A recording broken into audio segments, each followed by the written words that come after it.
Fall through the darkness and come out the other side. Rain clouds will clear, but wait for the sunny sky. I've been afraid and stayed through the longest night. But morning still comes, and with it brings to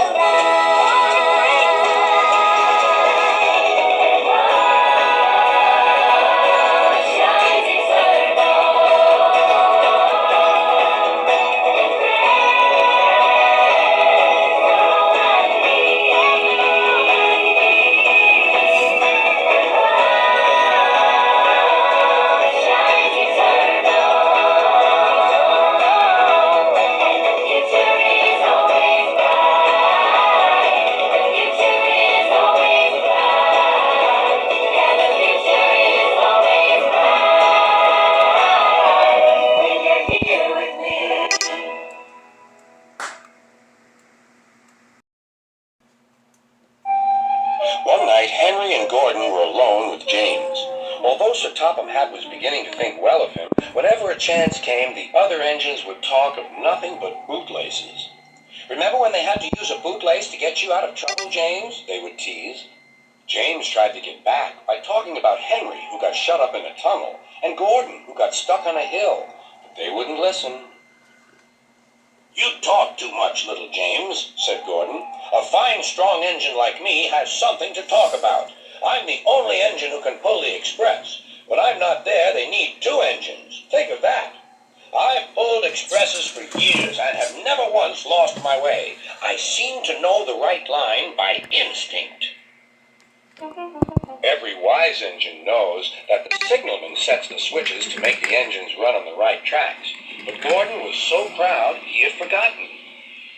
"Wake up, James," said Gordon next morning. "It's time for the express. What are you doing? Odd jobs? Oh, well, we all have to begin somewhere, don't we? Run along and get my coaches. Don't be late." James went to get Gordon's coaches.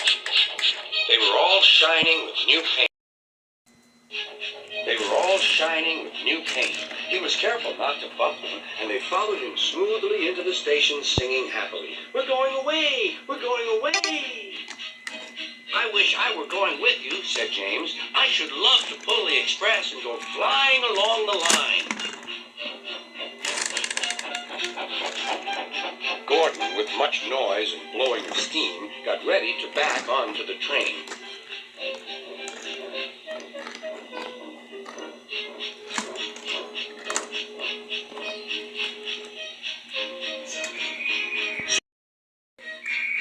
Sir Topham Hatt was on the train with other important people, and as soon as they heard the conductor's whistle, Gordon started.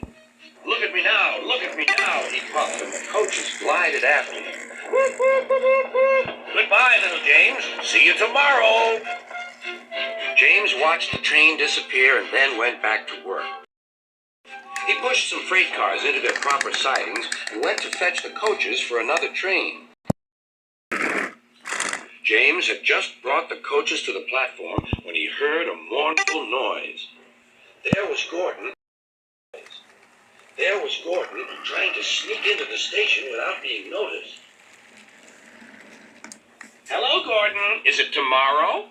Gordon didn't answer. He just let off steam feebly. "Did you lose your way, Gordon?" "No, it was lost for me. I was switched off the main line onto the loop. I had to go all round and back again." "Perhaps it was instinct," said James. All the passengers were shouting at the ticket window, "We want our money back." Sir Topham Hatt climbed onto a cart and blew the conductor's whistle so loudly that they all stopped to look at him. Then he promised them a new train at once. "Gordon can't do it. Will you pull it for us, James?" "Yes, sir. I'll try." So James was coupled on and everyone got in. "Do your best, James," said Sir Topham Hatt. Come along, puffed James. "You're pulling us well, sang the coaches. Hurry, hurry, hurry, puffed James.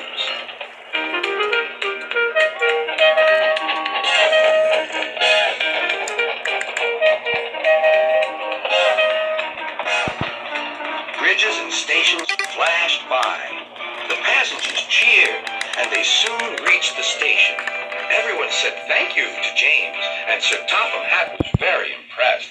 Well done. Would you like to pull the express sometimes? Yes, please, answered James. Next day, when James came by, Gordon was pushing freight cars. I like some quiet work for a change, he said. I'm teaching these cars manners. You did well with those coaches, I hear. Good, we'll show them. And he gave his cars a bump. James and Gordon are now good friends. James sometimes takes the express to give Gordon a rest. Gordon never talks about bootlaces, and they're both quite agreed on the subject of freight cars.